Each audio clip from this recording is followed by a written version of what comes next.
उत्सीदेयुरिमे लोका न कुर्याम कर्म चेदहम संकरस्य च कर्ता स्यामुपहन्यामिमाः प्रजाः।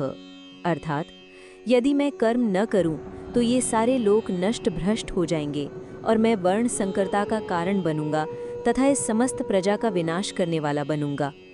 ये श्लोक भगवान कृष्ण के कर्म न करने के भयानक परिणामों को दर्शाता है।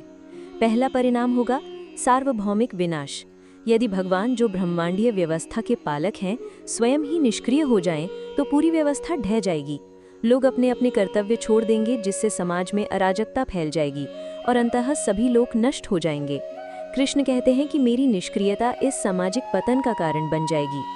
दूसरा परिणाम होगा वर्ण संकरता का कारण यानी सामाजिक व्यवस्था का भंग होना, अवांछित संतानें उत्पन्न होना और धर्म मर्यादाओं का टूटना। जब लोग अपने नेताओं का अनुसरण करके अपने नियत कर्म यानी स्वधर्म को त्याग देंगे तो समाज में हर कोई मनमाना आचरण करने लगेगा। इससे पूरी सामाजिक संरचना नष्ट हो जाएगी। कृष्ण कहते हैं कि मेरी निष्क्रियता इस सामाजिक पतन का कारण बन जाएगी।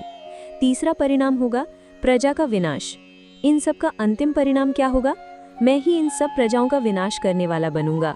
ये एक बहुत ही गंभीर बात है। भगवान जो प्रजा के पालक और रक्षक हैं कहते हैं कि यदि वे अपने कर्तव्य यानी कर्म करने से हट जाएं तो वही अप्रत्यक्ष रूप से अपनी प्रजा के विनाश का कारण बन जाएंगे। अर्जुन के लिए संदेश है। कृष्ण अर्जुन को ये समझा रहे हैं कि एक नेता के रूप में तुम्हारा भी यही कर्तव्य है। यदि तुम युद्ध कर्म का त्याग करोगे तो तुम भी समाज में संकर और विनाश का कारण बनोगे। अपनी निष्क्रियता से तुम अपनी प्रजा की रक्षा नहीं बल्कि उनका विनाश करोगे।